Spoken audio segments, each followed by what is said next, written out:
एक लड़का जो अपने में खोया रहता है। आम दुनिया आदित्य 11 साल का एक दुबला पतला लड़का था जो आधुनिक दुनिया के शोरगुल से दूर अक्सर अपने ही विचारों के कोकून में खोया रहता था। वह दिल्ली के एक बड़े नामी स्कूल में पढ़ता था।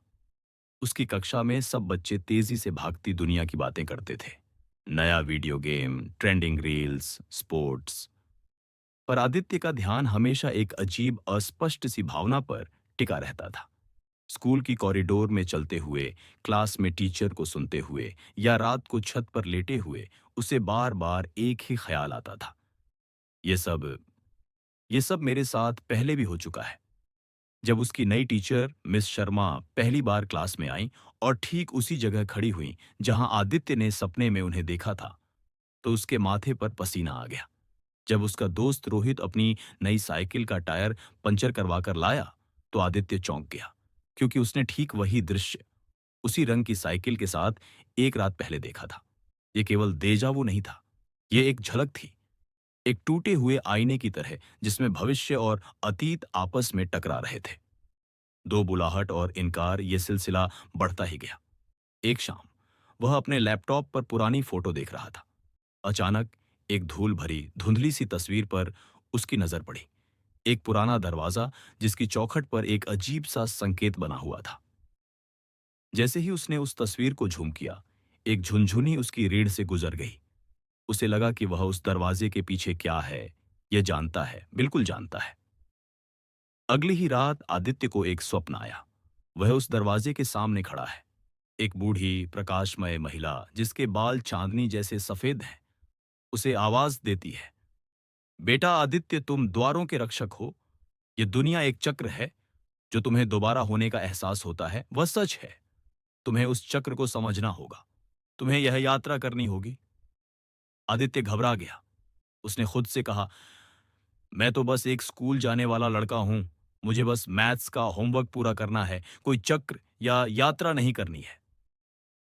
उसने उस सपने और उस अजीब एहसास को नजरअंदाज करने की कोशिश की। उसने अपनी किताबें दोगुनी तेजी से पढ़ी, वीडियो गेम्स में खुद को खो दिया।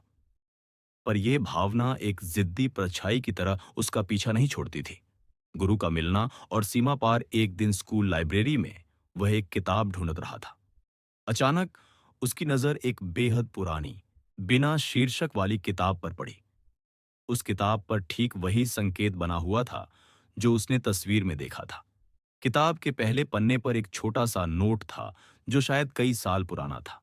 चक्र न तो शुरू होता है और न ही खत्म, यह हमेशा बस दोहराता है। लाइब्रेरियन श्रीमान वर्मा, जो हमेशा शांत और रहस्यमय रहते थे, उसके पास आए। बेटा आदित्य, यह किताब तुम्हें क्यों चाहिए? आदित्य ने उन्हें अपनी अजीब देजा वू की कहानी सुनाई। श्रीमान वर्मा ने मुस्कुराते हुए कहा, आदित्य, तुम अकेले नहीं हो। तुम उन दुर्लभ आत्माओं में से हो जो समय की परतें देख सकते हैं। वह दरवाजा एक जगह नहीं है, वह एक अवसर है। यह यात्रा तुम्हारे भीतर शुरू होती है। तुम्हारा यह एहसास तुम्हारा जादुई हथियार है। इसे स्वीकार करो। श्रीमान वर्मा ने उसे एक पुरानी कंपास दी जो हमेशा घूमती रहती थी और कभी एक जगह नहीं रुकती थी। यह कंपास तुम्हें रास्ता नहीं बताएगी, ये तुम्हें यह याद दिलाएगी कि रास्ता तुम्हारे भीतर है।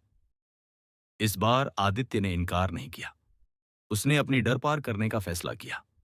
उसने अपनी आंखें बंद की और पूरी ईमानदारी से उस एहसास को महसूस किया कि यह सब पहले भी हो चुका है। परीक्षाएं और मित्र आदित्य की स्वप्निल यात्रा शुरू हो गई। अब उसकी दुनिया पूरी तरह से बदल गई थी।